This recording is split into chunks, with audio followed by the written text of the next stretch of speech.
أعوذ بالله من الشيطان الرجيم.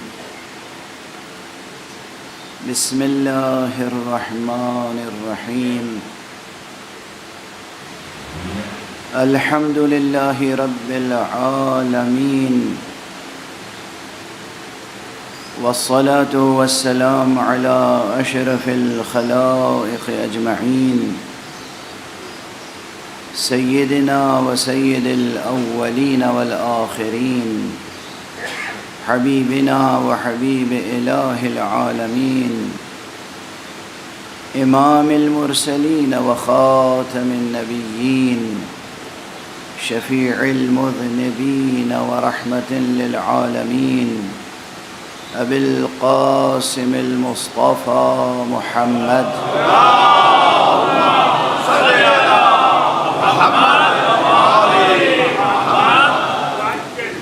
وعلى أهل بيته الطيبين الطاهرين الهداة المهديين المعصومين المظلومين،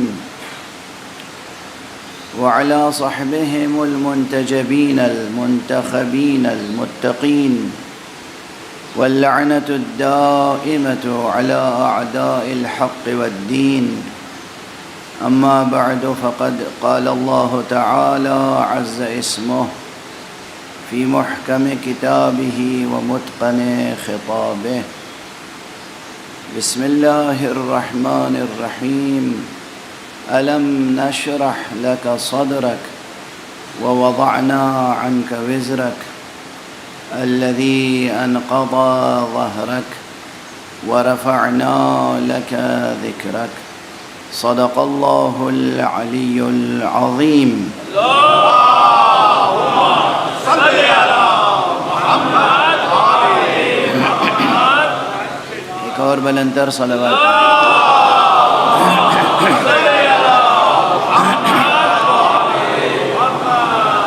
نعرہ تکبیر، اللہ اکبر. نعرہ تکبیر، اللہ اکبر. نعرہ رسالت، یا رسول اللہ. نعرہ رسالت، یا رسول اللہ. نعرہ حیدری، نعرہ حیدری. پر محمد وآل محمد بلند تر صلوات. صلی علی محمد وآل محمد.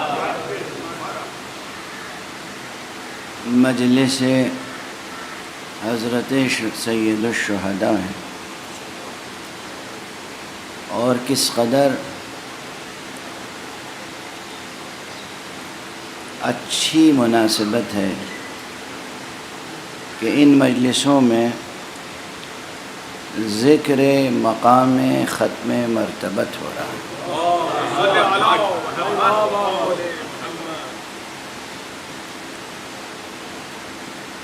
آخر مدینے سے چلتے وقت حضرت نے فرمایا تھا نا کہ اريد ان آمر بالمعروف وانہى عن المنکر واسیر بسیرت جدی رسول اللہ. میں چاہتا ہوں کہ امر بالمعروف کروں، نہی عن المنکر کروں، اور وہ سیرت اختیار کروں جو میرے جد رسول اللہ کی سیرت تھی. تو اگر رسول اللہ کی سیرت آقا حسین کے پیش نظر تھی تو ہم پر بھی لازم ہے کہ ان کی مجلس میں سیرت رسول بیان ہو. یہ دو چیزیں ایسی ہیں جن کے بغیر مجلس حسین مکمل نہیں ہو سکتی: ذکر توحید اور ذکر مقام ختم نبوت. یہ واضح رہے سب کے لیے، چاہے وہ سامعین ہوں یا خود ذاکرین. مجلس حسین، مجلس حسین، اس میں جب تک کہ توحید حق صمدی کا تذکرہ نہ ہو مجلس حسین نہیں ہو سکتی. اور جب تک کہ حضرت ختمی مرتبت صلی اللہ علیہ وسلم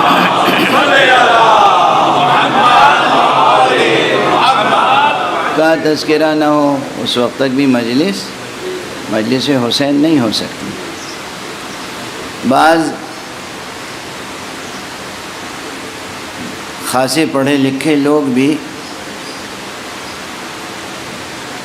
نہ جانے کس قسم کی تعصب میں مبتلا ہو جاتے ہیں، اور پھر وہ ایسی جاہلانہ بات کرتے ہیں جس کی بہرحال ان سے توقع نہیں ہوتی۔ وہ کہتے ہیں کہ بعض حضرات نے امام حسین کا رتبہ رسول سے بھی بڑھا دیا ہے۔ بھئی کہاں بڑھا دیا ہے؟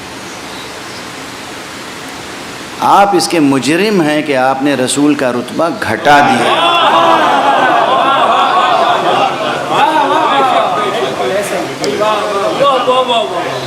ہوش کے ناخن لیں۔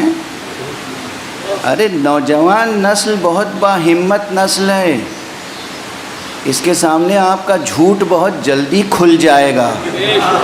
کس قدر دھوکہ دینا چاہتے ہیں آپ؟ آج دنیا کے تمام کتب خانے کھلے ہوئے ہیں، اور اب تحقیق اور ریسرچ کرنے کے لیے یہ بھی ضروری نہیں ہے کہ اگر کوئی کتاب لندن کی لائبریری میں ہے، برٹش میوزیم میں ہے، یا برٹش لائبریری میں، یا لائبریری آف کانگریس میں ہے، یا استنبول کی لائبریری میں ہے، یا قم کی لائبریری میں ہے، یا دیوبند کی لائبریری میں ہے، یا ندوہ کی لائبریری میں ہے، تو آپ فلائی کر کے جائیں اور وہاں کتاب کا مطالعہ فرمائیں۔ اب تو انٹرنیٹ کے ذریعے ماشاءاللہ تمام کتب خانے سامنے ہیں۔ جب تمام علم کا ذخیرہ سامنے ہے، اس کے باوجود جب انسان آج جھوٹ بول رہا ہے تو ماضی میں کیا کیفیت رہی ہوگی؟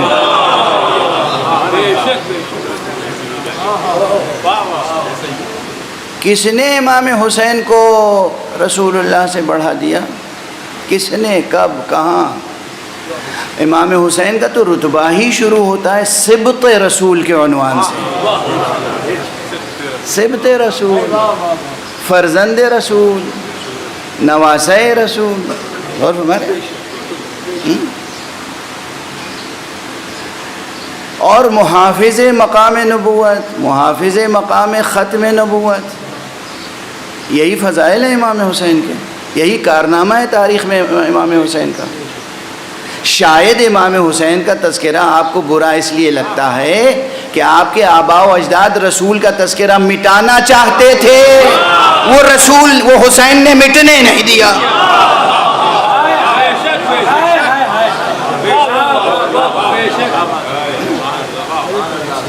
اور تو کوئی سبب نظر نہیں آتا۔ حضور فرما، جتنے ممبر ہیں خدا کی قسم اس وقت قرۂ ارض پہ جتنے ممبر ہیں، شاید ہی کوئی خطیب ہو جو امام کا یہ جملہ نہ دہراتا ہو۔ اريد ان آمر بالمعروف وانہا عن المنکر واسیر بسیرت جدی و ابی۔ میں تو اس لیے نکلا ہوں کہ میں امر بالمعروف کروں، نہی عن المنکر کروں، اور اس سیرت کو اختیار کروں، اس سیرت پہ چلوں جو میرے جد رسول اللہ کی سیرت تھی، میرے بابا علی مرتضیٰ کی سیرت تھی۔ ہر ممبر سے یہ بیان ہوتا ہے۔ شرف حسین ابن علی یہی ہے کہ ان کی زندگی میں کوئی ایک بات خلاف سیرت نہیں دکھائی جا سکتی۔ معیار کرامت یہ ہے، معیار شرف یہ ہے۔ بہرحال اچھا، ایسے لوگ اتفاق سے پڑھے لکھے بھی کہلاتے ہیں۔ اچھا، میری زندگی میں کیا کیا تجربے ہوئے، کیا کیا صدمے یہاں ہیں۔ اجازت ہو تو ایک عرض کر کے آگے بڑھوں۔ ایک صلوات پڑھیے محمد۔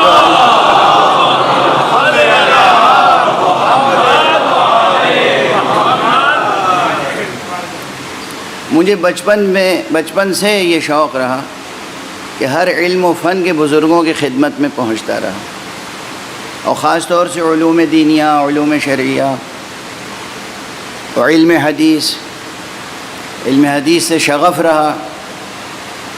تو جہاں بھی معلوم ہوا کہ یہ ایک اہم محدث ہیں، وہاں پہنچ جاتا تھا، ان سے کچھ سیکھتا تھا، اور جو کچھ سیکھتا تھا ان سے اجازت طلب کرتا تھا کہ آپ کی اجازت ہے، آپ مجھے اس لائق سمجھتے ہیں، اجازت مرحمت فرماتے ہیں کہ میں آپ سے جو کچھ سن کے یا پڑھ کے جا رہا ہوں وہ دوسروں تک منتقل کروں۔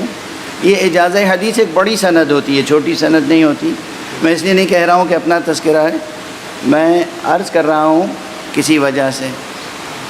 بہرحال تو میں نے تمام مسالک کے علماء کی خدمت میں جا کے طالب علمانہ استفادہ کیا.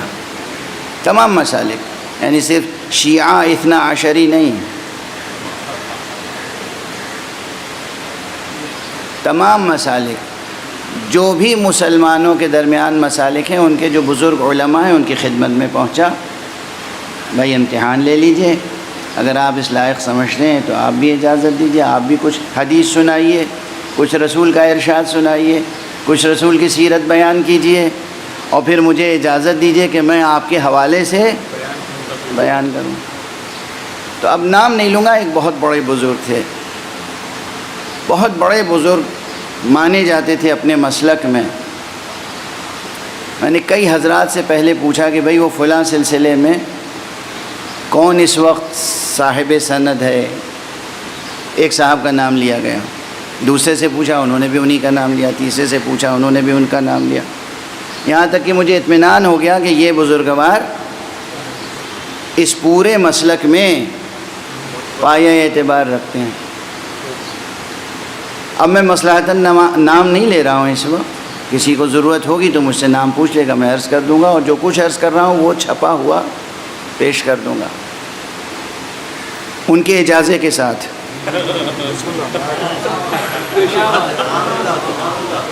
جو انہوں نے خود مجھے اجازت دیا ہے اس کے ساتھ پیش کر دوں گا. میں ان کی خدمت میں گیا، ان کی خانقاہ میں گیا. خانقاہ تو وہ جامع شریعت و طریقت سمجھے جاتے تھے کہ بھئی شریعت میں بھی ماشاءاللہ کمال کے درجے پہ فائز ہیں اور طریقت میں بھی. میں ان کی خدمت میں گیا اور ایک بار نہیں متعدد بار گیا، بار بار گیا، اور بظاہر انہوں نے محبت سے استقبال کیا اور مجھ سے امتحان بھی لیا باقاعدہ، اور کئی طرح سے امتحان لیا. اس کے بعد مجھے اپنے قلم مبارک سے لکھ کے اجازہ اپنی مہر کے ساتھ عطا فرمایا. بات آگے بڑھ گئی. کچھ دنوں کے بعد انہوں نے اپنی بہت سی کتابیں مجھے بھیجوائیں کہ بھئی وہ فلاں کو میری یہ کتابیں پہنچا دو. ان کتابوں میں ایک چھوٹا سا رسالہ تھا جو اس وقت تک میری نظر سے نہیں گزرا تھا. اب وہ جیسے کتاب کھولا میں نے، مختصر سا رسالہ ہے، چھپا ہوا ہے یہ سب. تو اس میں کسی نے پوچھا تھا اس مسلک کے لیے کہ یہ جو شیعہ اثنا عشری حضرات ہیں ان کے بارے میں آپ کی کیا رائے ہے. تو اس میں جواب لکھا تھا کہ ہم انہیں کافر اس لیے سمجھتے ہیں کہ یہ حسین کو نبی سمجھتے ہیں. کیا سمجھتے ہیں؟ حسین کو نبی سمجھتے ہیں. آگے تقریر کروں کہ بس چپ ہو جاؤں؟ سمجھ رہے ہیں؟ اور ہمارے یہاں خدا کی قسم، یعنی 1400 برس میں 1500 برس میں کوئی ایک شیعہ ایسا نہیں ہوگا جو حضرت امام حسین علیہ السلام کی نبوت کا قائل ہو. امام تھے، ولی تھے، حجت خدا تھے، سبط نبی تھے، فرزند نبی تھے. اب اس کے بعد تو میرے پاؤں میں یہ سکت ہی نہیں تھی کہ ان کے پاس جاتا. تو میں نے ان کی خدمت میں ایک معروضہ لکھا، ایک عریضہ لکھا. میں نے کہا حضرت میں تو آپ کو شیخ طریقت اور رہنمائے شریعت سمجھ کے آیا تھا اور آپ سے اجازہ لیا تھا، اور آپ نے بڑی محبت سے اجازہ مرحمت فرمایا تھا، تو کیا مجھے کافر سمجھ کے اجازہ دیا تھا؟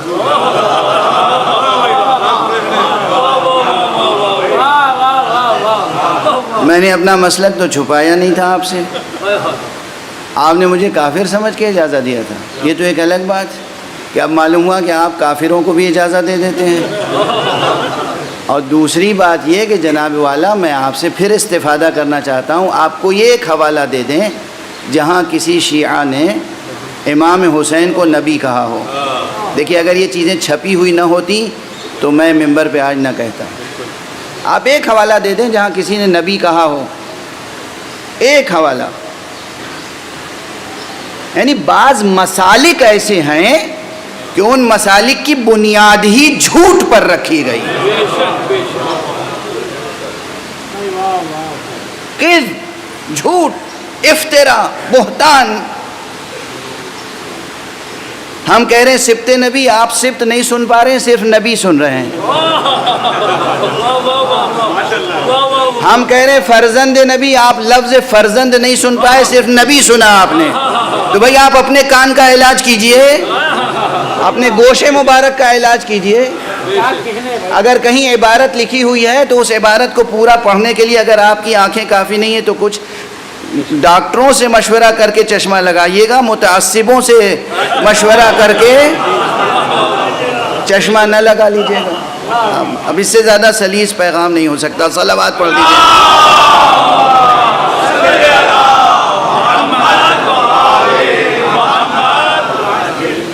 امت میں تفرقہ پیدا کرنے کے لیے اور امت کو تقسیم کرنے کے لیے جھوٹ کا سہارا، ان سے دور رہنا ہے، اس لیے کہ یہ حسین کو نبی مانتے ہیں۔ کیا بات ہے، یا حسین کو نبی سے بڑھا دیتے ہیں۔ بہرحال اب دشمن تو آپ کے سامنے معلوم ہے کہ کیسا دشمن ہے اور کس قدر دریدہ دہن اور افترا پرداز، بہتان تراش، کذاب، وہ آپ کے سامنے ہے نا۔ اب آپ پر یہ فریضہ عائد ضرور ہوتا ہے کہ آپ اپنی مجلسوں میں سب سے زیادہ تذکرہ مصطفیٰ صلی اللہ علیہ وآلہ وسلم۔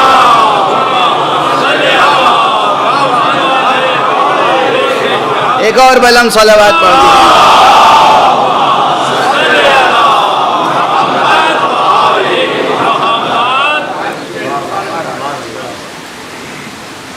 بچپن سے سکھایا جاتا ہے ہمارے یہاں بچوں کو کہ جھوٹ نہ بولنا، اور بعض حضرات جو اپنے کو صوفی بھی سمجھتے ہیں اور تصوف سے بھی جڑے ہوئے ہیں اور عرفان سے بھی جڑے ہوئے ہیں اور پتہ نہیں کن کن چیزوں سے جڑے ہوئے ہیں، اور اساس فکر کذب پر ہے، بہتان، کذب، افترا پردازی۔ تاریخ میں ایک مثال نہیں لائی جا سکتی جو یہ کہے کہ ہم نے حسین علیہ السلام کو نبی کہا یا کسی نے کہا۔ ہاں، محافظ نبوت، محافظ مقام ختم نبوت آقا حسین، تاریخ کے اسی موڑ پر آپ کا ظہور ہوا ہے کہ جب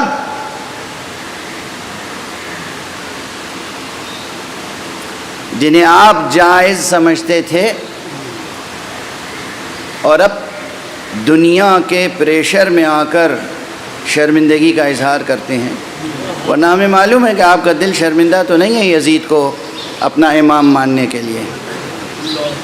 تو جب یزید یہ کہہ رہا تھا تخت شام پر، لعبت ہاشم بالملک فلا، لعبت ہاشم بالملک فلا، ملک جاء ولا وحی نزل، یہ تو بنو ہاشم نے لعبت، کھیل کھیلا تھا، کس کا؟ اقتدار کا، بالملک، اقتدار کا کھیل، سلطنت قائم کرنے کے لیے،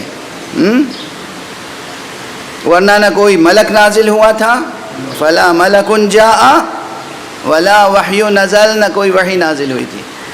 جو سرے سے وحی کا انکار کر رہا ہو اس کے مقابلے میں آقا حسین آ کر میدان جنگ میں بھی قرآن پڑھیں، نوک نیزہ پہ بھی قرآن پڑھیں،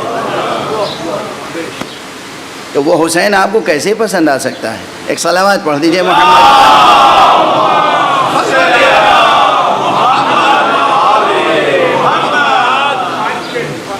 مقام ختم نبوت کا تقاضا بھی یہ ہے کہ قیام قیامت تک آقا حسین کی مجلسیں برپا ہوتی رہیں، قیام قیامت تک محافظ نبوت و رسالت و خاتمیت کی مجلسیں بھی برپا ہوں، اور قیام قیامت تک ان مجلسوں میں نبی کی نبوت کا بھی تذکرہ ہو، اللہ کی وحدانیت کا بھی تذکرہ ہو۔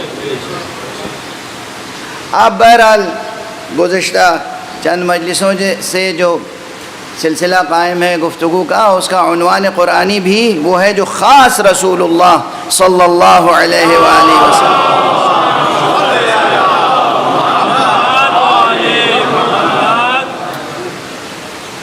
اور یہ جو سورہ انشراح ہے، سورہ شرح، سورہ انشراح، یہ سورہ توأم ہے اپنے پہلے سورے کے ساتھ، سورہ والضحیٰ۔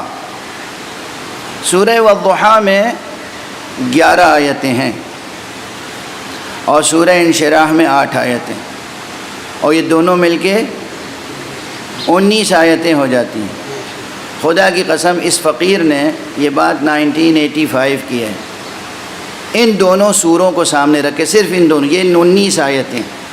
اس وقت میں نے تاریخ ختم نبوت لکھی تھی، جو تقریباً 200 صفحات سے زائد وہ کتاب ہو گئی تھی۔ یہ 19 آیتیں وہ ہیں کہ جس میں مقام ختم نبوت کا ماضی اور مقام ختم نبوت کا مستقبل، پوری تاریخ سموئی ہوئی ہے اس میں، پوری تاریخ رسالت محمدیہ سموئی ہوئی ہے اس میں۔ یہ 2 سورے اگر توجہ سے کوئی پڑھ لے اور اس کے عمق میں، اس کی گہرائی میں چلا جائے تو نہ جانے کتنے نکات روشن ہوتے چلے جاتے ہیں۔ اب میں چند مثالیں دے سکوں گا صرف آج، باقی یہ سب تشویق کے لیے کہتا ہوں تاکہ مسلسل ہمارے جوان اس سلسلے میں کام کرتے رہیں۔ سورہ مبارک ہے والضحیٰ، آپ میں سے اکثر کو یاد ہوگی، بسم اللہ الرحمن الرحیم، والضحیٰ واللیل اذا سجا ما ودعک ربک وما قلا وللآخرۃ خیر لک من الاولی ولسوف یعطیک ربک فترضی۔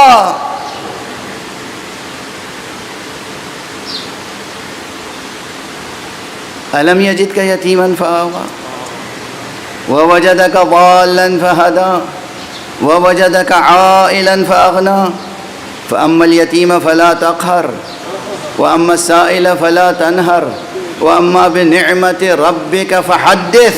بسم الله الرحمن الرحيم، ألم نشرح لك صدرك ووضعنا عنك وزرك الذي أنقض ظهرك ورفعنا لك ذكرك فإن مع العسر يسرا إن مع العسر يسرا فإذا فرغت فانصب وإلى ربك فارغب۔ یہ پورا سلسلہ آیات اس میں سموئی ہوئی ہے پوری سیرت رسالت محمدیہ صلی اللہ علیہ وآلہ۔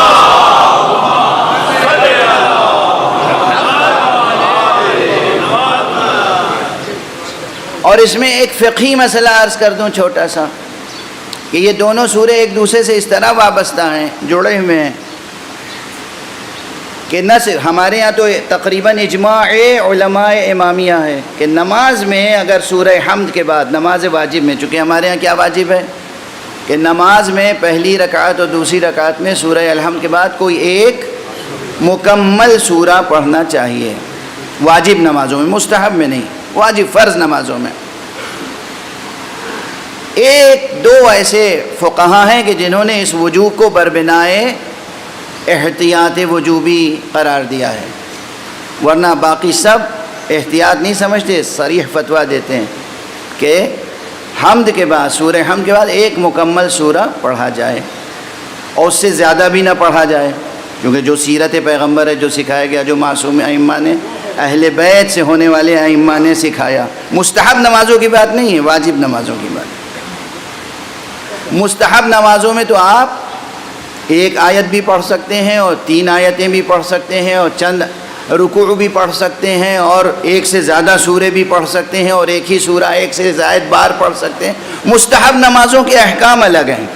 جو فرض نمازیں ہیں 5 وقت کی، اس میں یہ ہے کہ الحمد کے بعد کوئی ایک مکمل سورہ پڑھا جائے، لیکن یہاں پر آ کر کہا گیا کہ اگر سورہ والضحیٰ پڑھنا چاہتے ہیں تو پھر تنہا نہ پڑھیں، والضحیٰ اور الم نشرح ساتھ میں پڑھیں، یا اگر الم نشرح پڑھنا چاہتے ہیں تو والضحیٰ اور الم نشرح ساتھ میں پڑھیں۔ یہ حکم ہے شرعی۔ اچھا، اس حکم شرعی میں ہم تنہا نہیں ہیں، مانے ہوئے جو بعض فقہی مکاتب عالم اسلام کے ہیں ان میں بھی یہ حکم اسی طرح موجود ہے، سب میں نہیں لیکن بعض میں یہ حکم اسی طرح موجود ہے۔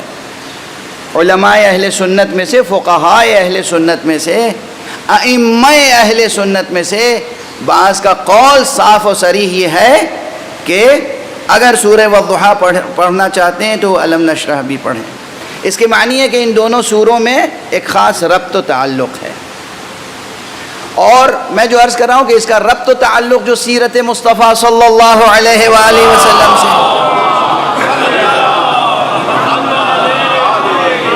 وہ اپنی جگہ بے پناہ ہے۔ اور کل جو میں نے تقریر کی اور کل سے پہلے مسلسل اس میں جو ایک نقطہ ابھار کے پیش کرنا چاہ رہا تھا اور تقریباً وہ منتقل ہو گیا، وہ یہ تھا کہ کتنے مقامات ہیں قرآن مجید میں جہاں اللہ سبحانہ و تعالی نے یہ اعلان فرمایا کہ یہ کام تو ہم نے اے مصطفیٰ تمہاری خاطر سے کیا ہے، تمہاری وجہ سے کیا، تمہاری خاطر سے، اور یہ کام ہم نے تمہاری رضا جوئی کے لیے کیا کہ تم راضی ہو جاؤ۔ کیا مقام ہے! اب یہ جو ہم بیان کر رہے ہیں تو کوئی کہہ دے کہ مصطفیٰ کو خدا سے بڑھا دیا، وائے ہو ایسی سمجھ پر ہے، یہ الزام بھی ہے، میں سن چکا ہوں اپنے کانوں سے کہ صاحب ان لوگوں نے دین کے ساتھ بہت کھلواڑ کیا۔ پہلا کام یہ کیا کہ نبی کو اتنا بڑھایا کہ خدا سے بڑھا دیا۔ ہاں، یہ الزام بھی ہے، یہ الزام بھی ہے کہ نبی کو خدا سے بڑھا دیا۔ غور فرما رہے ہیں آپ؟ یعنی انہوں نے خدا کو بھی اتنا چھوٹا بنا دیا ہے۔ میں کیا عرض کروں، یعنی کیا کیا درد دل ہے۔ لوگ سمجھتے ہیں ان کا لہجہ تلخ کیوں ہو جاتا ہے، جلال کیوں آ جاتا ہے، چہرہ سرخ کیوں ہو جاتا ہے، چیخ کیوں نکلتی ہے۔ ارے جی چاہتا ہے کہ کلیجہ پھٹتا ہے ان مظالم پر۔ مصطفیٰ صلی اللہ علیہ وآلہ وسلم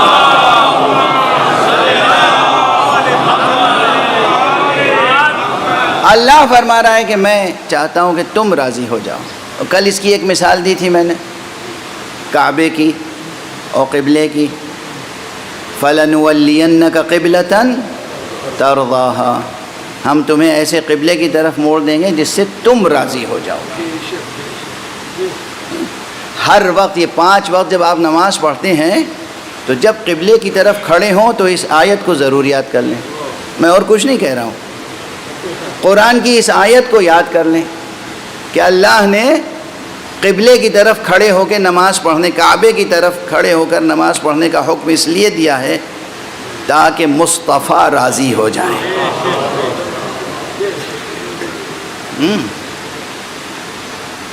اب اس سورہ میں جو والضحیٰ ہے، کیا عظیم الشان سورہ ہے۔ اب وقت نہیں ہے کہ میں ایک ایک فقرے کی تشریح کر سکوں جو ظاہری تشریح۔ والضحیٰ، کیوں قسم کھائی گئی ضحیٰ کی یہاں پر؟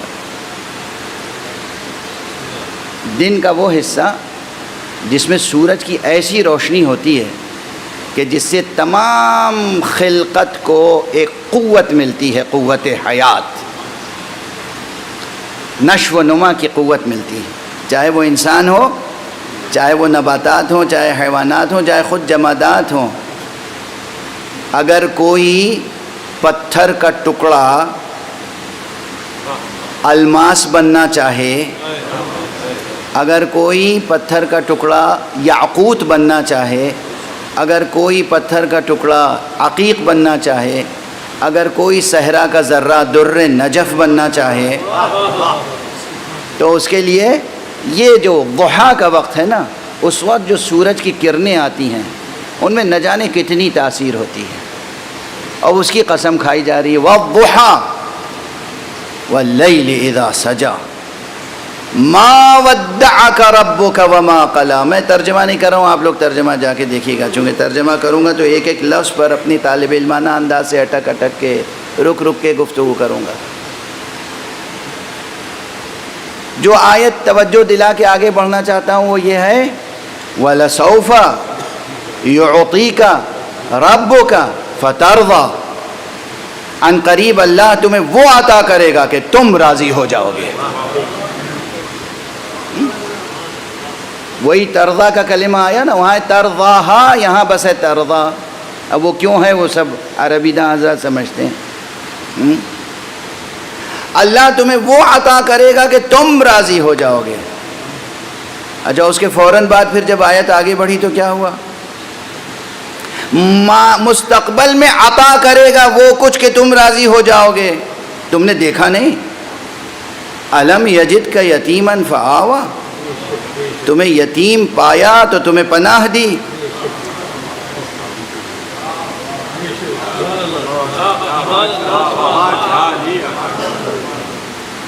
اجا میں تمام مورخین سے پوچھتا ہوں پناہ کہاں دی تھی؟ جبرائیل آ کے زمین سے اٹھا کے آسمان پہ لے گئے تھے؟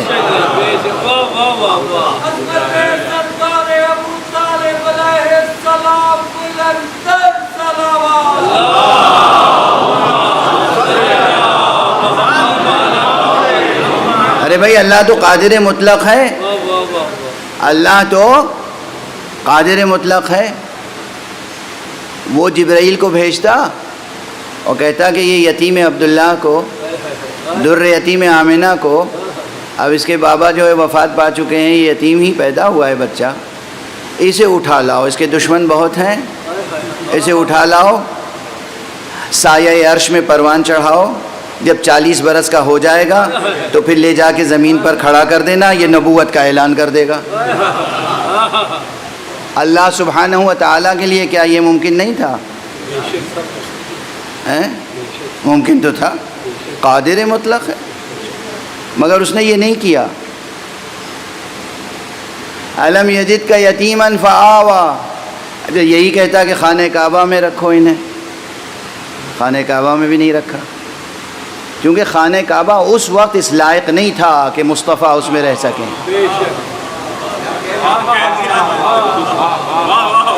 اسی منبر پہ میرا کہا ہوا بہت پرانا 20 برس پرانا جملہ ہے کہ اس کائنات کے سب سے بڑے معلم توحید کا نام ہے محمد صلی اللہ علیہ وآلہ وسلم.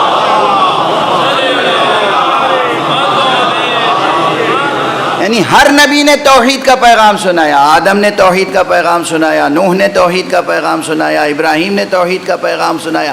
سارے نبیوں نے، رسولوں نے، اولو العزم پیغمبروں نے توحید ہی کا پیغام سنایا. لیکن جس شان سے، جس طرح سے، جس تاثیر کے ساتھ محمد ابن عبداللہ صلی اللہ علیہ وآلہ وسلم نے توحید کا پیغام سنایا، ویسا کسی نے نہیں سنایا.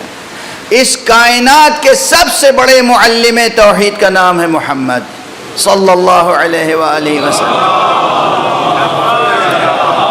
اور میں بار بار کائنات اس لیے کہہ رہا ہوں کہ اب اسے آپ غلو سمجھیں یا جو چاہے سمجھیں، میں تو حقیقت بیان کر رہا ہوں. حقیقت یہ ہے کہ انسانوں سے پہلے، جنوں سے پہلے، زمین سے پہلے، یہ ظاہری افلاک سے پہلے، جب عرش الہی کے علاوہ کچھ نہ تھا، مخلوق اول مصطفیٰ تھے. اس کے بعد تمام فرشتے پیدا کیے گئے، ملائکہ پیدا کیے گئے، تو خود ملائکہ کو توحید و تمجید و تحلیل الہی کا درس نور محمد نے دیا. تو ظاہر سے باطن تک، ازل سے ابد تک، اس کائنات ہستی میں، اس عالم موجودات میں محمد سے بڑا کوئی معلم توحید نہیں ہے.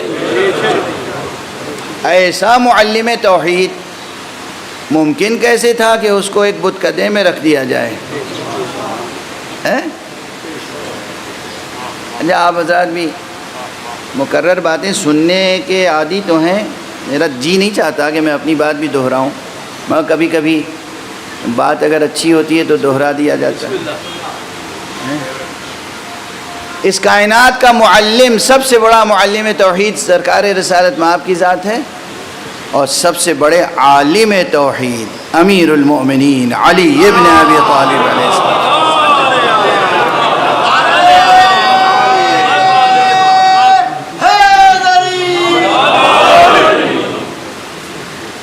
تو اتنے بڑے معلم توحید کو ایسی جگہ رکھا جائے جہاں چاروں طرف بت سجے ہوئے ہوں، نشان نشان نہیں تھا.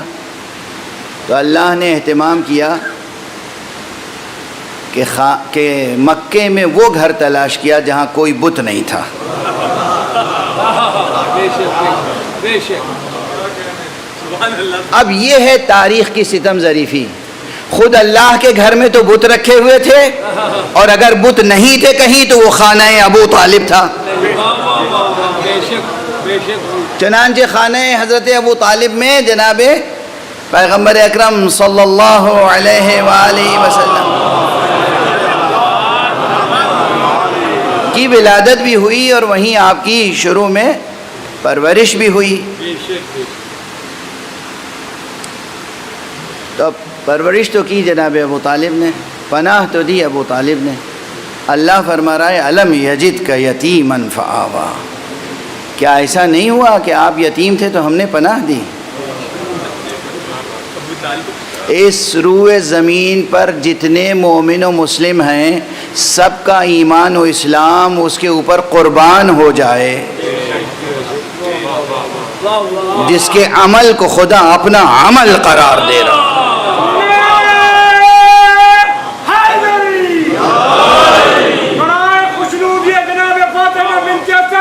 حضرت ابو طالب علیہ السلام باواز بلند چل رہا.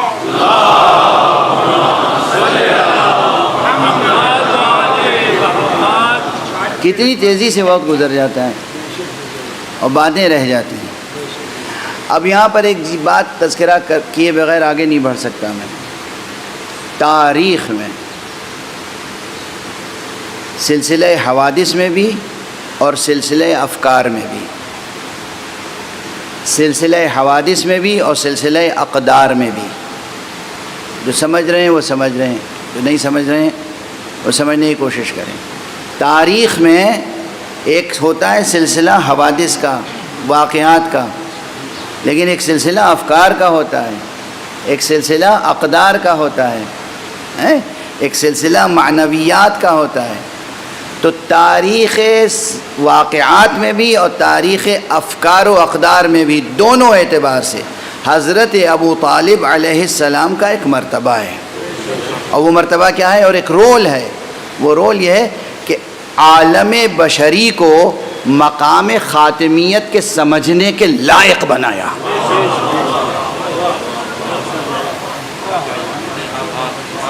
یہ جملہ یاد رکھیے گا. صرف یہ نہیں کہ چچا تھے تو حمیت تھی, غیرت تھی, قبیلہ واریت تھی, کس طرح بھتیجے کو چھوڑ دیتے, دنیا ملامت کرتی کہ بھئی چچا ہے بھتیجے کی سرپرستی نہیں کی. وہ جو جاہلانہ صرف خیالات ہیں نا, جہاں صرف خونی رشتوں کی اہمیت ہوتی ہے وغیرہ وغیرہ, تو وہ جاہلیت کے افکار کے تحت آج تک تاریخ اسلام لکھی جا رہی ہے. صرف یہ نہیں تھا کہ جناب ابو طالب یہ سمجھتے تھے کہ یہ ہمارا بھتیجا ہے اور اس لیے ہم پر فرض ہے کہ ہم اس کی حفاظت کریں. بھتیجا تو بھتیجا ہوتا ہے. اگر دین میں اختلاف ہو تو باپ بیٹے کو اپنے ہاتھ سے قتل کر دیتا ہے, بیٹا باپ کو اپنے ہاتھ سے قتل کر دیتا ہے. تاریخ اسلام میں بھی یہ مثالیں ہیں اور اس سے پہلے بھی. اگر دین میں اختلاف ہے, ایمان میں اختلاف ہے, عقیدے میں اختلاف ہے, تو بات یہاں تک پہنچتی ہے کہ باپ بیٹے اور بیٹا باپ کو قتل کر دیتے. لیکن یہ تو بھتیجے ہیں اور معمولی اختلاف نہیں ہے بظاہر, حالانکہ ابو طالب سے تھوڑی اختلاف تھا. پورا شہر ایک طرف, ایک محمد ایک طرف.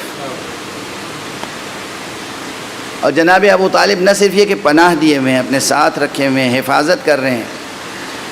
ایک پورا دیوان ہے حضرت ابو طالب علیہ السلام کا, پورا دیوان. اور اس دیوان میں حقائق توحید, حقائق نبوت, حقائق مقام ختم نبوت سب موجود ہیں. اور بعض اشعار تو بہت مشہور ہیں. میں اس وقت صرف ایک شعر حضرت ابو طالب علیہ السلام کے دیوان میں جو لامیہ قصیدہ ہے, جس کا کوئی انکار نہیں کر سکتا, اس قصیدے کا ایک شعر پڑھ رہا ہوں یہ کہہ کر, توجہ رکھیے گا ارباب دانش, کہ یہ دو مصروں میں, ایک بیت میں, ایک شعر میں مقام عصمت مصطفیٰ بیان فرمایا ہے کہ پیغمبر معصوم ہے. اور کیسے معصوم؟ حالانکہ لفظ معصوم نہیں آیا اس شعر میں, عصمت کا کلمہ نہیں آیا, کاش افکار آپ حضرات کے افکار عالیہ میرے ساتھ ساتھ آگے بڑھ سکیں اور میں اپنی بات آپ حضرات تک پہنچا سکوں. لفظ عصمت نہیں آیا، لفظ معصوم نہیں آیا، یہ اصطلاح کلامی یہ شعر میں موجود نہیں ہے. شعر کی زبان بالکل فطری اور شعر کی زبان ہے. فرماتے ہیں حلیم رشید عادل غیر طائش یوالی الہا لیس عنہ بغافلی. یہ لامیہ قصیدہ حضرت ابو طالب کا بہت مشہور و معروف ہے. کوئی مورخ اس کا انکار نہیں کر سکتا کہ یہ حضرت ابو طالب کا قصیدہ ہے یا نہیں ہے. اس میں وہ مشہور شعر بھی ہے وَأَبْيَضَ يُسْتَسْقَى الْغَمَامُ بِوَجْهِهِ ثِمَالُ الْيَتَامَى عِصْمَةٌ لِلْأَرَامِلِ. اور بہت سے اشعار ہیں. یہ وہ شعر ہے عصمۃ للارامل کہ جو پیغمبر صلی اللہ علیہ وآلہ وسلم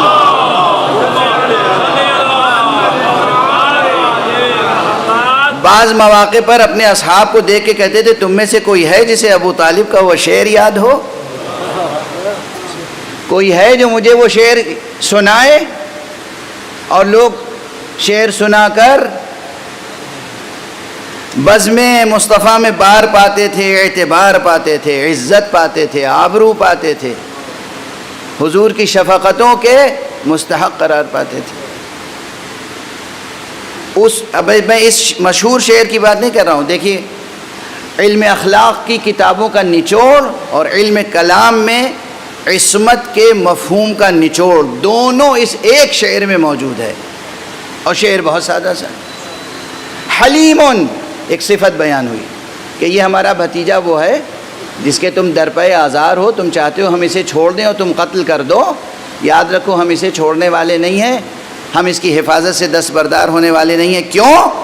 اس لیے کہ اس کے اوصاف میں سے ایک یہ ہے کہ یہ حلیم ہے. حلیم کوئی معمولی صفت نہیں ہے.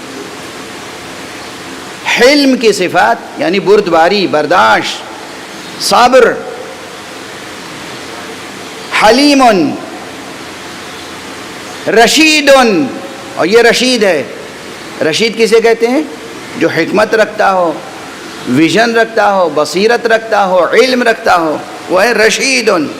اور ہدایت رکھتا ہو، صاحب ہدایت ہو. رشید، حلیم، رشید. عادل، اور عادل بھی ہے. حلیم ہے. اچھا عموماً لوگ بہت بردبار، حلیم، مہربان ہوتے ہیں تو پھر عادل نہیں رہ جاتے. بھائی وہ بہت رحم دل ہیں. اب یہاں ماشاءاللہ ہمارے مجلس میں تو روزانہ سپریم کورٹ کے ججز صاحبان بھی تشریف لاتے ہیں، اور سابق جسٹس جناب مقبول باقر جعفری صاحب بھی، اور موجودہ جسٹس جناب رضوی صاحب بھی، اور بہت سے حضرات ہیں. میں ان کو تو کچھ نہیں کہہ سکتا. جو فرش عزا پر آنے والے حضرات ہیں ان کا دل اور ذہن بہت تربیت یافتہ ہوتا ہے. یہ تو کسی بھی ملک اور ملت کا سرمایہ ہوتے ہیں. کوئی ملک ان پر ناز کر سکتا ہے، لیکن عموماً یہ دیکھا گیا ہے کہ جو بہت انصاف کرنے والے ججز ہوتے ہیں جن کی شہرت ہوتی ہے تو ان کی شہرت کے ساتھ کچھ چیزیں اور کہی جاتی ہیں. بھیا ان سے بات نہ کرنا، وہ تو بات ہی نہیں سنتے کسی کی. بہت سخت ہیں، بہت سخت ہیں. ایک ذرا سا رحم کی امید نہ رکھنا. یہ سب باتیں سنتے رہتے ہیں نا. یہ کس تصور سے جڑا ہوا ہے؟ عادل، کہ وہ عدالت شعار ہیں، عدل کی تلوار لٹک رہی ہے، ان سے کسی مہربانی کی توقع نہ رکھنا. تو دنیا والوں کے ذہن میں جو عادل کا تصور ہے وہ یہ ہے کہ ایک انسان جب عادل ہوتا ہے، اور یہ ججوں سے لے کے مولویوں تک ہے، یہ علماء کے لیے، مولویوں کے لیے جو شرط ہے نا کہ عادل ہوں. نماز نہیں پڑھا سکتا ہمارے ہاں مگر وہ جو عادل ہو. تو عادل ہونے کی صفت ہم نے بعض لوگوں میں ایسی دیکھی کہ ان کے چہرے پہ مسکراہٹ آتی ہی نہیں ہے کبھی. یہ عادل ہونے کی پہچان نہیں ہے.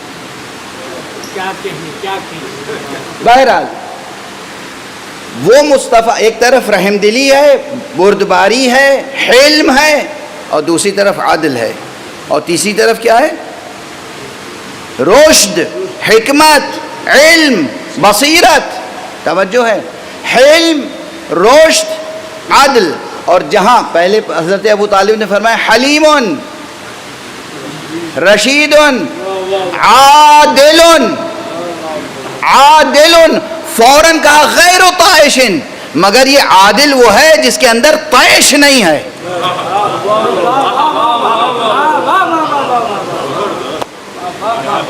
حلیم ہے، رشید ہے، عادل ہے، مگر کیسا عادل؟ طائش نہیں ہے. اچھا، یہ تمام اوصاف وہ ہیں جو علم اخلاق کی روشنی میں کسی انسان کو معصوم ثابت کرنے کے لیے کافی ہیں کہ خلاف عدل و انصاف اس سے کوئی بات صادر ہو ہی نہیں سکتی. اور عدل و انصاف بھی اس حسن کے ساتھ ہوگا کہ جہاں طیش نہیں ہوگا، ظلم نہیں ہوگا، جبر نہیں ہوگا، سختی بیجا نہیں ہوگی. عدل ہوگا مگر حلم کے ساتھ، عدل ہوگا مگر رشد کے ساتھ، عدل بھی ہوگا تو بردباری کے ساتھ. علم اخلاق کے تصورات اور اقدار کی روشنی میں ایک معصوم انسان کی تعریف پہلے مصرے میں ہے. لیکن علم کلام میں جسے معصوم کہتے ہیں، اس میں معصوم کے لیے ایک شرط یہ بھی ہے کہ اس کے کردار کی حفاظت کرنے کے لیے خدا نے فرشتے مقرر کیے ہوں، خدا نے خصوصی اہتمام کیا ہو کہ ہمارا یہ بندہ کہیں کسی خطا میں گرفتار نہ ہو جائے. اور ہمارے یہاں یہ علم کلام کی شرط ہے، علم اخلاق کی شرط نہیں ہے. دوسرا مصرع کیا کہہ رہا ہے؟ یوالی الہا لیس عنہ بغافلی، اور یہ ایسے خدا کا ماننے والا ہے جو خدا اس سے غافل نہیں ہے. صلوات پڑھ دیں محمد و آلہ.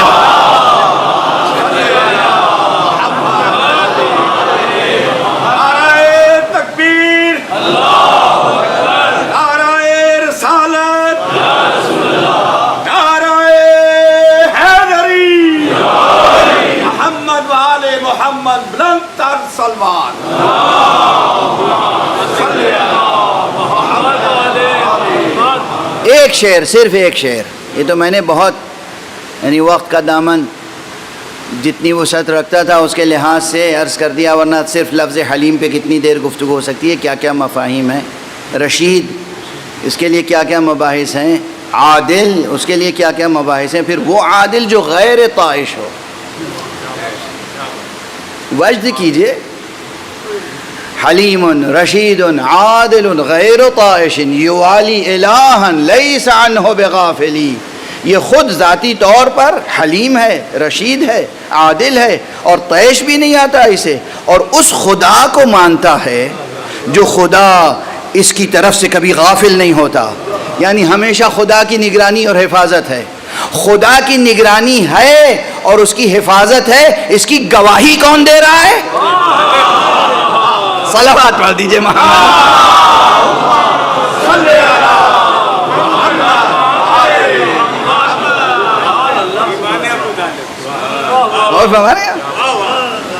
ارے بھی کبھی یہ ہوتا ہے کہ حضور علیہ الصلوۃ والسلام کوئی نبی، کوئی امام، کوئی ولی اللہ کسی کے لیے کہے کہ تم اسے نہیں جانتے ہو، میں جانتا ہوں. یہ اللہ کا کرم ہے اس پر اللہ کی خاص نظر ہے، یہ اللہ کی خاص عنایت ہے اس کے اوپر، یہ مشمول عنایت باری ہے. تو یہ کوئی نبی خبر دے، کوئی امام خبر دے تو بات بنتی ہے. حضرت ابو طالب خبر دے رہے کہ یہ میرا بچہ وہ ہے کہ جو اللہ کی نگرانی میں پروان چڑھ رہا ہے. جب ایسا فرد ہو تو اسی کے عمل کو تو خدا کہے گا کہ اس کا عمل دراصل میرا عمل ہے. ان کے عمل کو خدا اپنا عمل قرار دے رہا ہے اور خدا کے عمل کی یہ گواہی دے رہے ہیں. یہ گواہی دے رہے ہیں خدا کے عمل کی، خدا کے فعل کی گواہی دے رہے ہیں. یوالی الہا لیس عنہ بغافلی. اب یہ تو اس آیت پہ آ گئی تھی بات کہ الم یجد کا یتیمن فآوا، کیا ہم نے آپ کو یتیم پایا تو آپ کو پناہ نہیں دی. اور پھر اس کے بعد وہ پورا سلسلہ ہے. اور پھر یہ سورہ شروع ہوتا ہے الم نشرح لک صدرک ووضعنا عنک وزرک. اور اس کے آخر تک جب پہنچتے ہیں آپ فَإِذَا فَرَغْتَ فَانصَبْ، اسی آیت پر پھر ختم نبوت کی بحث جڑ جاتی ہے۔ مقام ختم نبوت کی بحث صرف ایک آیت میں نہیں ہے قرآن مجید میں۔ قرآن مجید میں نہ جانے کتنے مقامات ہیں جہاں مقام ختم نبوت سے مباحث جڑے ہوئے ہیں، چاہے لفظ ختم نبوت نہ ہو وہاں پر۔ وہ صرف سورہ مبارکہ احزاب کی غالباً 40ویں آیت ہے جس میں کہا گیا وَلَٰكِنَّ رَسُولَ اللَّهِ وَخَاتَمَ النَّبِيِّينَ، لیکن نہ جانے اور کتنی آیتیں ہیں جو ختم نبوت کے مبحث سے، اس موضوع سے جڑی ہوئی ہیں۔ 2 تقریریں صرف رہ گئیں، تمام آیات تو نہیں پیش کر سکوں گا اور وقت بھی بہرحال محدود ہوتا ہے، لیکن یاد رکھیے کہ نہ جانے کتنے حوادث ہیں جو قرآن مجید میں بیان ہوئے، نہ جانے کتنی آیتیں ہیں جو قرآن مجید میں آئیں، اور وہ سب کی سب مربوط ہیں کس بحث سے؟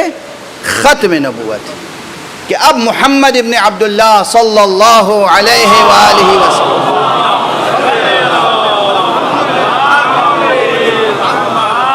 کے بعد کوئی نبی آنے والا نہیں ہے کسی بھی لحاظ سے۔ یعنی یہ نہیں کہ ہم نے مان لیا کہ حضور خاتم النبیین ہیں، لیکن وہ اس لحاظ سے ان کا سایہ ہیں، اس لحاظ سے نہیں۔ ارے آپ سایہ قرار دے کر اپنے کو نبوت کا دعویٰ کرتے ہیں، ہم رسول کی جان کو پہچانتے ہیں مگر اسے نبی نہیں کہتے۔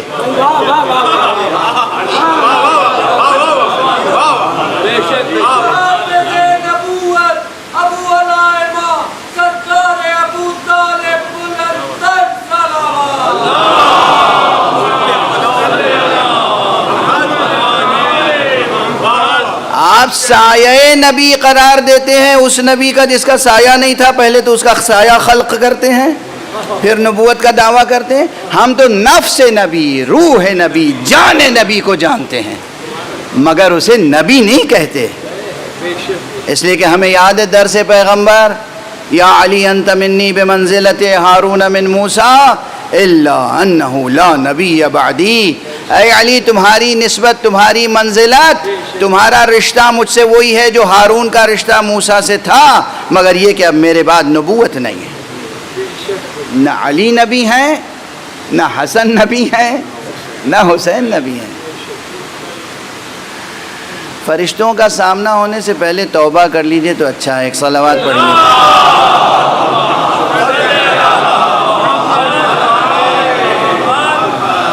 میں تو دل سوزی کی باتیں کر رہا ہوں، دل سوزی، خدا کی قسم دل سوزی کی بات نہیں، خدا کی قسم دل سوزی کی بات نہیں۔ رسول نے ہمیں سب سے بڑی چیز جو دی وہ یہی دل سوزی۔ ایک مسلمان کا دوسرے مسلمان پہ بڑا حق ہے، ایک مومن کا دوسرے مومن پہ بڑا حق ہے، ایک انسان کا دوسرے انسان پہ بڑا حق ہے۔ اگر کہیں آگ لگی ہوئی ہو کسی گھر میں تو ہم یہ نہیں دیکھیں گے کہ اس کا دین کیا ہے، مذہب کیا ہے، مسلک کیا ہے، ہم دوڑ کے جائیں گے کہ اس آگ جو لگی ہوئی ہے اس میں سے اس کا ہاتھ پکڑ کے باہر کھینچ کے لے آئیں۔ تو یہ دل سوزی کی باتیں، ہم دیکھ رہے ہیں کہ آپ جدھر جا رہے ہیں وہ جہنم میں پہنچنے والے ہیں، اس لیے ہم آواز دے رہے ہیں کہ ذرا پلٹ کے دیکھ لیجئے، پلٹ کے دیکھ لیجئے اور توبہ کر لیجئے، توبہ کر لیجئے۔ ہم آپ کا محاسبہ کرنے والے کون؟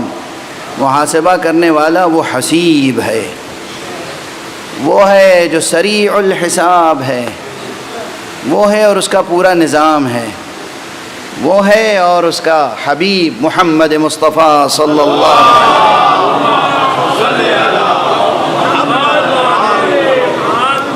کیا کریں، بہت تیزی سے وقت گزر گیا، مجلسیں محرم کی ہیں اور اس لیے محرم کا حق تو ادا ہونا ہے۔ مجلس حسین میں توحید کا تذکرہ ہوگا، مجلس حسین میں نبوت کا تذکرہ ہوگا، ختم نبوت کا تذکرہ ہوگا، لیکن توحید کا تذکرہ بھی جب بھی ہوگا، نبوت کا تذکرہ بھی جب بھی ہوگا، ختم نبوت کا تذکرہ جب بھی ہوگا، جہاں بھی ہوگا، مکمل نہیں ہو سکتا جب تک کہ حسین کا تذکرہ نہ ہو۔ اس لیے کہ حضور نے فرما دیا ہے حسین منی وانا من حسین۔ اگر رسول کا ارشاد گرامی نہ ہوتا تب بھی ایک انصاف پسند انسان ذکر رسول کے بعد ذکر حسین فراموش نہیں کر سکتا، لیکن یہاں تو حضور کا تذکرہ بھی ہے۔ کیسے انسان فراموش کر سکتا ہے حسین کو، جس حسین نے صرف توحید و نبوت کی خاطر کیسی کیسی قربانیاں پیش کی۔ اب ہماری ایک روایت ہے، حسین نے تو 72 قربانیاں پیش کی ہیں، بلکہ 72 سے زیادہ۔ یہ 72 نام تو مشہور ہیں، قربانیاں اس سے زیادہ ہیں، قربانیاں اس سے زیادہ ہیں، اور ایک سے ایک المناک واقعات ہیں کربلا میں۔ مگر یہ چند واقعات ایسے ہیں جن کے لیے ہم نے باقاعدہ تاریخیں مقرر کی۔ یہ جو بزرگوں نے یہ تاریخیں مقرر کی، اس کے پیچھے بڑا تاریخی شعور ہے، بڑا عرفانی ادراک ہے، اس لیے کہ واقعہ کربلا میں آقا امام حسن کی شمولیت واضح کرنے کے لیے ضروری تھا کہ پورا ایک دن کم سے کم وقف کیا جائے۔ واقعہ کربلا میں خود پیغمبر کی جگہ تو امام حسین تھے، امام حسن کی جگہ امام حسن کے فرزند تھے۔ اور اب کیا عرض کروں، یہ اکثر کہنا پڑتا ہے کہ 1400 برس سے ہم واقعات کربلا بیان کر رہے ہیں، لیکن ابھی تک پوری کربلا بیان نہیں ہو پائی، ابھی تک پوری کربلا بیان نہیں ہو پائی۔ نہ جانے کتنے واقعات ہیں جو ابھی آپ نے نہیں سنے ہیں، اور وہ واقعات ہیں۔ ایک روز عاشورہ میں کتنے المناک ابواب رقم کیے گئے۔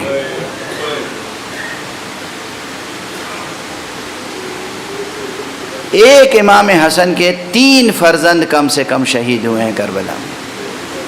آپ صرف ایک کا تذکرہ سنتے رہے، کم سے کم 3 فرزند۔ ایک جناب عبداللہ ابن حسن، ایک جناب محمد ابن حسن جن کی کنیت کچھ اور تھی، اور ایک جناب قاسم ابن حسن۔ وہی جملے ہیں، وہی فقرے ہیں، آپ ہر سال اور ہر ذاکر سے سنتے ہیں، مگر ان میں کیا المناکی ہے۔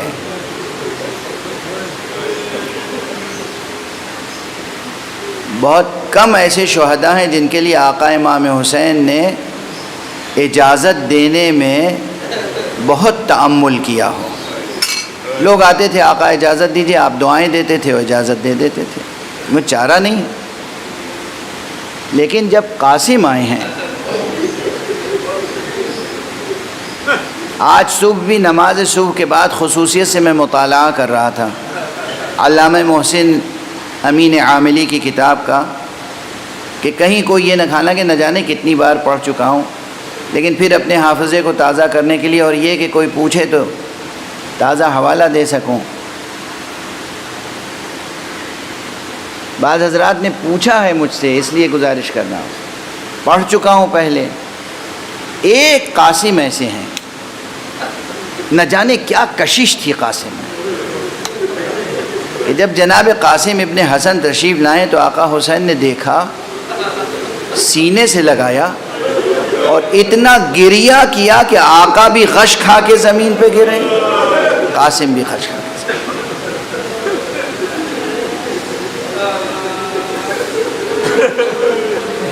یہ علامہ محسن امین عاملی کے مقتل میں آج بھی صبح پڑھ کر میں آیا ہوں۔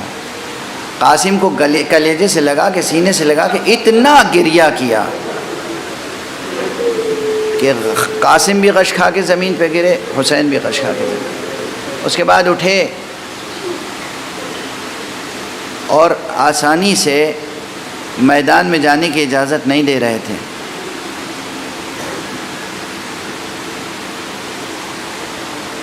پردہ خیمہ اٹھا اور قاسم کی مادر گرامی آئی، آقا ابو عبداللہ یا ابن رسول اللہ، ہماری اس قربانی کو قبول فرما لیں۔ یہ آپ کے بھائی کی وصیت ہے۔ علامہ طرحی کی کتاب میں وہ واقعہ بھی لکھا ہوا ہے جو اکثر ذاکرین پڑھتے ہیں کہ خود جناب قاسم نے اپنے بازو سے ایک تعویذ کھول کر آقا کی خدمت میں پیش کیا۔ امام حسین نے جیسے ہی دیکھا بھائی کی تحریر پہچان گئے، آنکھوں سے لگایا، بوسہ دیا اور خوب اور گریہ کیا۔ میں نے ایک کتاب میں یہ بھی پڑھا کہ ایک بار نہیں 3 مرتبہ یہ ہوا کہ حسین قاسم کو اذن جہاد دینے سے پہلے 3 مرتبہ غشی کسی کیفیت طاری ہوئی۔ اف، اللہ اکبر، اللہ اکبر، اللہ اکبر۔ کیا روزے عاشورہ کی قوائف ہیں، یہاں تک کہ جناب سید الشہداء مجبور ہوئے، ماں کا اصرار، خود بچے کا اصرار، اور پھر بھائی کی وصیت، یہ سب سامنے، اور پھر علم مشیت۔ معلوم تھا کہ بچے کا نام محضر شہادت میں موجود ہے۔ شب عاشور کا واقعہ یاد نہیں ہے، مگر جب شب عاشور امام نے فرمایا کہ سب شہید ہوں گے تو قاسم نے کہا بابا میرا امو جان میرا نام ہے یا نہیں؟ اور اس وقت جب امام نے فرمایا کہ تمہیں موت کیسی لگتی ہے تو فرمایا احلا من العسل، شہد سے زیادہ شیریں۔ کیا معصومانہ جواب ہے، شہد سے زیادہ شیریں۔ موت کو شہد سے زیادہ شیریں کہنے والے قاسم بالآخر میدان میں جانے کی اجازت لینے میں کامیاب ہو گئے۔ جناب قاسم خیمے سے نکلے ہیں جس شان سے، وہ بھی آپ کے ذہنوں میں ہوگی تصویر، اس لیے کہ قد چھوٹا تھا، ابھی بالغ نہیں ہوئے تھے، آپ کے جسم پر پوری اترنے والی کوئی زرہ نہیں تھی۔ ہر جانے والا شہید زرہ پہنتا تھا، آہنی خود ہوتا تھا اس کے ساتھ، لیکن جناب قاسم جب نکلے ہیں تو ایک معمولی سا کرتا تھا بس جسم، اور دشمن راوی یہ لکھتا ہے کہ جب یہ بچہ نکلا ہے تو ایسا لگتا تھا کہ جیسے کوئی چاند کا ٹکڑا سامنے آ گیا۔ میں اکثر کہتا رہا ہوں، جب دشمن کی نظر میں جو چاند کا ٹکڑا ہو وہ اپنی ماں کی نگاہ میں کتنا حسین ہو، جسے دشمن چاند کا ٹکڑا کہہ رہا ہو وہ اپنے چچا حسین کی نگاہ میں کتنا حسین ہوگا۔ اور جسے کہتے ہیں بچپنے کی سادگی، وہ یہ تھی کہ قدم مبارک میں جو نالین ہے، دشمن راوی نے کہا کہ میں بھول نہیں سکتا کہ بائیں پاؤں کی نالین اس کا تسمہ ٹوٹا ہوا تھا۔ قاسم اس شان سے نکلے، لیکن پھر بھی جب میدان میں گئے تو خوب جہاد کیا۔ کہتے ہیں کئی بڑے بڑے سورما تحقیق کیے، لیکن کب تک؟ دشمنوں نے حلقہ کیا، حسن کا چاند، اس کے گرد دشمنی کا غبار ہالہ بن کے کھڑا ہو گیا، اور ایک شقی نے ایسا وار کیا سر مبارک پر، سر شگافتہ ہوا، اور گھوڑے سے گرتے گرتے قاسم نے کہا یا عمّا حاضرکنی، چچا جان میری مدد کیجیے۔ جیسے ہی فرمایا چچا جان میری مدد کیجیے، آقا حسین انتہائی تیزی کے ساتھ، بہت تیزی کے ساتھ، جیسے پرواز کر کے پہنچے۔ آپ پہنچے ہیں اور دیکھا کہ وہ قاتل جس نے ضرب لگائی تھی وہ دور جا رہا ہے، آپ نے اس قاتل پہ ایک وار کیا، اس کا ہاتھ کٹ گیا یہاں سے، قاتل کے ہاتھ کو امام نے کاٹ دیا۔ اور اس کے بعد اس قاتل کو بچانے کے لیے دشمن کی فوجیں جب آئی ہیں تو اس طرف کا رسالہ اس طرف اور ادھر کا لشکر ادھر، یہ جو رفت و آمد ہوئی تو بعض روایتوں میں یہ ہے کہ وہ خود قاتل جو تھا وہ روند کر مارا گیا، اور بعض روایتوں میں یہ ہے کہ آقا امام حسن کا یہ لال، یہ ام فروا کا چاند، یہ بھی گھوڑوں کی ٹاپوں میں پامال ہو گیا. اور جب غبار چھٹا ہے تو آقا حسین بھتیجے کے سرانے کھڑے ہوئے کہہ رہے تھے میرے لال، میرے سینے میں، میرے دل پر بہت صدمہ ہے اس بات کا کہ تو نے مدد کے لیے پکاری اور میں تیری مدد نہ کر سکا. عزیزو، عزیزان گرامی، گفتگو تمام ہوئی. یہ جملہ بھی آپ سب حضرات مسلسل سماعت فرماتے ہیں. اس طرح گھوڑوں کی ٹاپوں سے پامال ہوئے تھے قاسم.